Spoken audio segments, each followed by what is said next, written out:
काला तोता। बहुत दिनों पहले की बात है। एक घने जंगल में मिट्ठू नाम का तोता रहा करता था। उसकी सगी माँ नहीं थी। वह अपनी सौतेली माँ और पिता के साथ रहा करता था। पर उसके माता पिता मिट्ठू तोता से बहुत नफरत किया करते थे, क्योंकि वह सांवला था। एक दिन की बात है। उसकी माँ बोली, मिट्ठू, तुम सुबह सुबह मेरे सामने मत आया करो, बिल्कुल गंदे लगते हो। कमबख्त पूरा दिन मेरा खराब कर देता है। माँ, बहुत जोरों की भूख लगी है, इसलिए मैं किचन में आया हूँ। चल भाग यहाँ से, अपने घोंसले में जा। खाने को तेरी नजर ना लगे। जब हम लोग खाना खा लेंगे तब तुझे बुलाएंगे। माँ, तुम हमेशा मुझे डांटती रहती हो और भैया को देखो कितना प्यार करती हो। चुप कर करम जले। तुम्हारा भैया देख कितना सुंदर है और तुझको देख कितना काला सांवला। तुझे देखते ही मुझे उल्टी आने लगती है। अपनी सौतेली माँ की बात सुनकर मिट्ठू तोता बाहर चला जाता है। जब परिवार के सब सदस्य खाना खा लेते हैं, तब उसकी माँ उसे बुलाती है। ओ करम चले, इधर आ और खाना खा ले, और उसके बाद सारे घर की सफाई कर देना। ठीक है माँ। जब मिट्ठू तोता खाना खाने आता है तो उसे बासी खाना दिखाई देता है। यह क्या माँ, ये तो सब बासी खाना है। मैं अगर इसे खाऊंगा तो बीमार पड़ जाऊंगा। ज्यादा चपड़ चपड़ मत कर। खाना है तो खा, नहीं तो भूखा मर, मुझे क्या। फिर किसी तरह मिट्ठू तोता बासी खाना खाता है। एक दिन मिट्ठू अपने पिता के पास जाता है और कहता है, पिताजी, आज मेरे लिए कुछ अच्छा खाना दिलवा दो ना। माँ मुझे रोज रोज बासी खाना खिलाती है। अरे यार, ये मैंने सुबह सुबह किसका मुंह देख लिया। अब मेरा पूरा दिन खराब जाएगा। अरे भाग्यवान, इधर आओ और इसे मेरे सामने से हटाओ। पिताजी गुस्से से कहते हैं, अरे मनहूस, तुझे कितनी बार कहा है कि सुबह सुबह हमारे सामने मत आया कर, लेकिन तू है कि सुनता ही नहीं। मिट्ठू तोता को ये बात चुभती है और वह रोते रोते कहता है, मैं अगर इतना ही बुरा हूँ तो मैं घर छोड़कर चला जाता हूँ। हाँ हाँ चले जा, तेरे जाने से यहाँ किसी को फर्क नहीं पड़ेगा। कम से कम तुझसे छुटकारा तो मिलेगा। माँ, मैं भी तुम्हारा ही बेटा हूँ। तुम माँ होकर भी ऐसी बात कैसे कर सकती हो? देखना, एक दिन इसी बेटे पर तुम्हें गर्व होगा। और ऐसा कहकर मिट्ठू सच में घर छोड़कर चला जाता है। मिट्ठू तोता चलते चलते पास के एक जंगल में पहुंचता है। पेड़ की एक डाल पर बैठकर वह खुद से कहता है, अच्छा होता मैं मर ही जाता। मेरे माँ बाप मुझसे प्यार नहीं करते, मेरा जी के भी क्या फायदा। और वह रोने लगता है।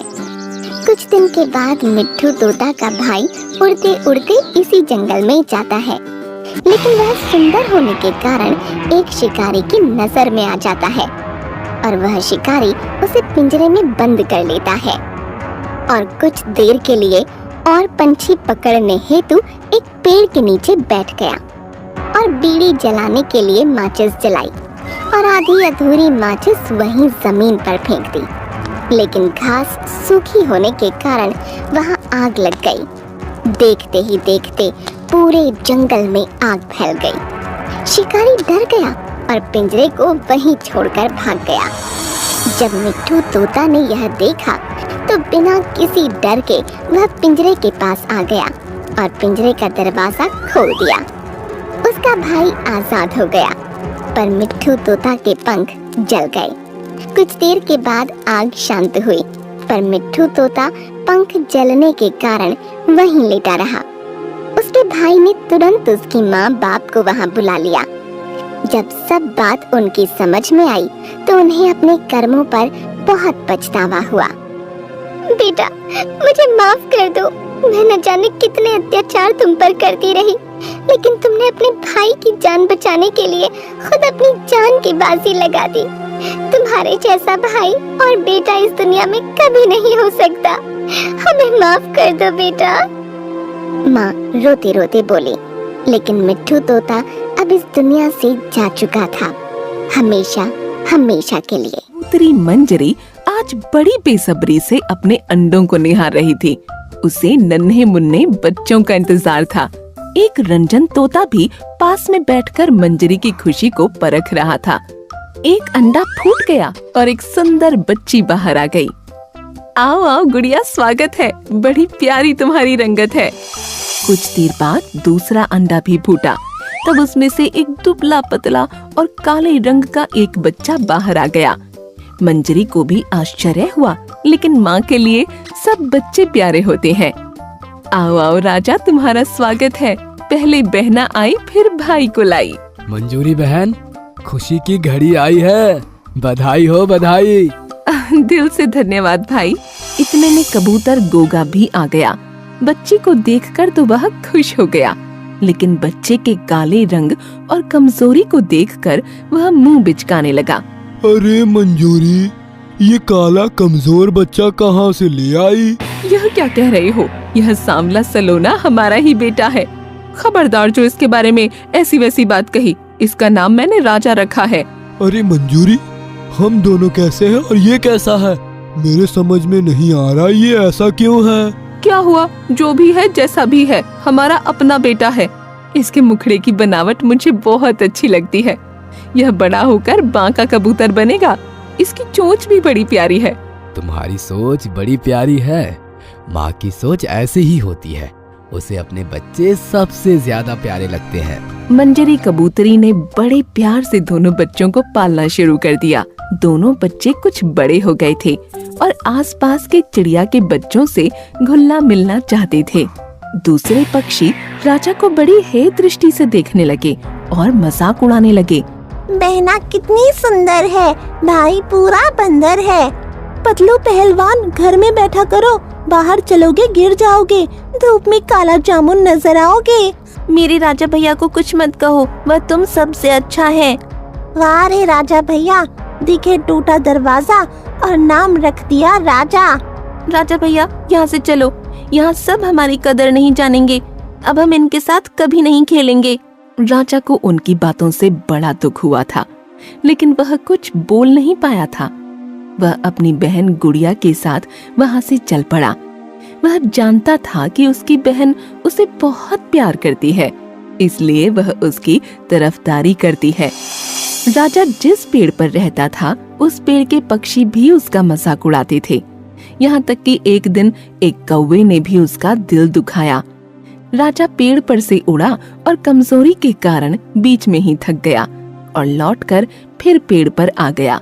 अरे राजा, तुम पेड़ से दूर मत जाया करो। तुम शक्ल सूरत से हमारी बिरादरी के लगते हो, हमारे टोली में शामिल हो जाओ। एक बात है, कमजोर हड्डी वाले पक्षी हो, तुम्हें हमारे दल में पीछे रहना होगा। ज्यादा मेहनत का काम नहीं कर पाओगे, ठीक से उड़ भी नहीं पाओगे। राजा को बहुत दुख हुआ और अपने आप पर उसे गुस्सा भी आया। वह वहां से दूर जाकर एक झाड़ी में बैठ गया। वह अपने आप से बातें करने लगा। भगवान, मुझे इतना कमजोर और काला क्यों बनाया? कोई मुझे पसंद नहीं करता, मेरे साथ कोई खेलना नहीं चाहता। भगवान ने मुझे दुनिया में क्यों ही भेजा? मैं पैदा होते ही मर क्यों नहीं गया? जब बहुत देर तक राजा पेड़ पर नहीं लौटा, तब उसकी माँ कबूतरी मंजरी ने गोगा कबूतर को भी बताया और दोनों अलग अलग दिशा में अपने बेटे को ढूंढने के लिए चल पड़े। मंजरी मन ही मन सोच रही थी कि उसका बेटा तो आसपास के जंगल की दिशाएं भी नहीं जानता, वह न जाने कहाँ चला गया। उधर राजा उड़ते उड़ते जंगल में बहुत दूर चला गया। आज उसने कुछ ठीक से खाया भी नहीं था, फिर भी वह उड़ते हुए थक नहीं रहा था। वह एक पेड़ पर बैठ गया। उसी पेड़ पर कुछ मोर पक्षी भी बैठे थे। उन्हें देखकर वह डर गया। यह सभी मोर कितने सुंदर दिख रहे हैं, मुझे इनके बीच में नहीं जाना चाहिए। यह सभी मेरा मजाक उड़ाएंगे। मुझे बहुत भूख भी लगी है, प्यास भी लगी है। क्या मुझे घर लौटना चाहिए? मैं तो बहुत दूर आ चुका हूँ, रास्ता भटक चुका हूँ। हे भगवान, क्या करूँ मैं? एक मोर ने राजा को देख लिया और वह उसके पास आ गया। राजा छिपने लगा। बेटा, तुम्हारा नाम क्या है? मेरा नाम राजा है। मैं रास्ता भटक गया हूँ, मैं चला जाऊंगा, मेरा मजाक मत उड़ाइए। बेटा, तुम क्यों छुप रहे हो? सामने आओ। आप लोग मुझे मारेंगे तो नहीं? बेटा डरो नहीं, हम तुम्हें क्यों मारेंगे? आओ, तुम्हें बहुत भूख लगी होगी ना, लो खा लो। तुम किसी बात की चिंता मत करो। मोर काका की बातों ने राजा के अंदर खुशियां भर दी। उसका डर भाग चुका था। उसे खाना दिया गया और वह बड़े प्यार से खाने लगा। उसने अपने साथ हुई सारी घटनाओं के बारे में मोर काका को बताया। मोर काका ने वैद्यराज लाल तोता को बुलाया। लाल तोता ने राजा की पूरी जांच की।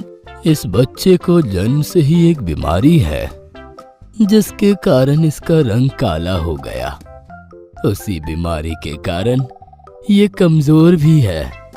इस बीमारी का कठिन इलाज है। आपके इलाज से ये ठीक तो हो जाएगा ना? कृपया करके इसका इलाज कर दीजिए। मैं अपनी पूरी कोशिश करूंगा। कई दिन तक इसका इलाज चलेगा। बच्चे, चिंता मत करो। भगवान ने चाहा तो सब कुछ ठीक हो जाएगा। राजा मोरों के साथ उसी जंगल में रहने लगा और लाल तोता वैद्य द्वारा उसका इलाज चलने लगा। वह सबकी सेवा भी करता था। धीरे धीरे उसने सबके दिल में जगह बना ली। कुछ दिन तक उसका इलाज चलता रहा, लेकिन स्वास्थ्य में कोई फर्क नहीं आया। मोर काका, तोता काका, आप लोग मेरे बारे में बहुत परेशान हो चुके हैं कि काला रंग और कमजोरी मेरी तकदीर बन चुका है। अब तकदीर को बदलना मुश्किल है। मुझे मेरे हाल पर छोड़ दीजिए। बेटा, निराश मत हो। भगवान के घर देर है अंधेर नहीं है। तुम भगवान के नेक बंदे हो। वे तुम्हारी फरियाद अवश्य सुनेंगे। लाल तोता इलाज जारी रखता है। जो भी जड़ी बूटी मंगवानी होती थी, मोर मंडली उसे हाजिर कर देती थी। एक दिन अचानक राजा ने नदी के पानी में अपना चेहरा देखा तो उसे यकीन नहीं हुआ। उसका रंग साफ हो गया था और चेहरे पर चमक आ गई थी। राजा बेटा, अब इलाज का फर्क दिखने लगा है। राजा, तुम्हारा चेहरा चमकने लगा है। धीरे धीरे राजा का स्वास्थ्य भी सुधरने लगा और उसका रंग भी निखरने लगा। देखते ही देखते वह एक सुंदर कबूतर बन गया। आप लोगों की प्यार और मेहरबानी ने मेरी जिंदगी बदल दी। तोता काका की दवाओं ने जादू कर दिया। मैं आप सबका बहुत आभारी हूँ। बेटा, नजर ना लगे, तुम दुनिया के सबसे सुंदर कबूतर बन गए हो। सबसे सुंदर और तंदुरुस्त हो गए हो। बेटा, अब तुम्हें एक मुकाबले के लिए तैयार होना है। 1 सप्ताह के बाद इसी जंगल के मध्य में सभी कबूतर और तोतों की उड़ान प्रतियोगिता होगी। जो काले पहाड़ की ऊंची चोटी को छूकर पहले लौट आएगा, वो विजेता होगा। वह दिन आ गया।